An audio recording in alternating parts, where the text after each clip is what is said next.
Mask man అయితే mask తీసినట్టు అనిపించిందండి. నిజంగా గుండు అంకులని ప్రూవ్ చేసుకున్నాడు. ఎందుకంటే నేను గుండు అంకులని ఎందుకు అంటున్నానంటే చాదస్తంలా బిహేవ్ చేసినట్టు అనిపించింది ఇమాన్యుయల్ చెప్పినప్పుడు.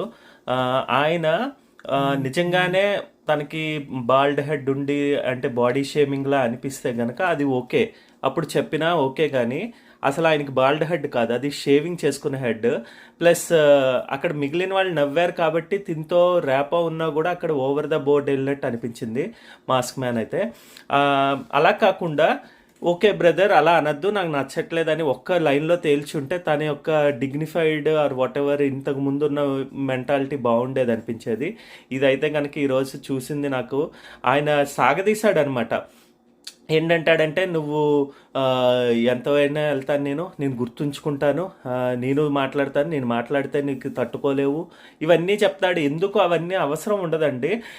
మంచి మాట మాట్లాడుకునేటప్పుడు తను ఒకవేళ ఎదుటి మనిషి తప్పు చేసినా కూడా చెప్పే విధానం ఉంటుంది.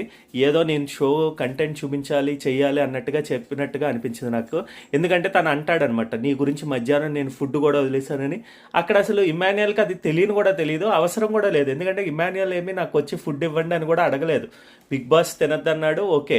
ఈయనే కెమెరాలు చూపించేసి నేను నీ గురించి ఫుడ్ మానేస్తున్నాను ఖచ్చితంగా అని చెప్పి వెళ్ళి ఇప్పుడు మాట అనడం అన్నది అస్సలు నచ్చలేదండి. ఎందుకంటే కావాలని నేను నీ గురించి ఇది చేశాను, నువ్వేంటి ఇలా మాట్లాడుతున్నావు అన్నట్టుగా ఏదో పోర్ట్రే చేద్దామని ట్రై చేసినట్టుంది. ఇక్కడైతే ఫుల్ సపోర్ట్ ఇమాన్యుయల్కేనండి.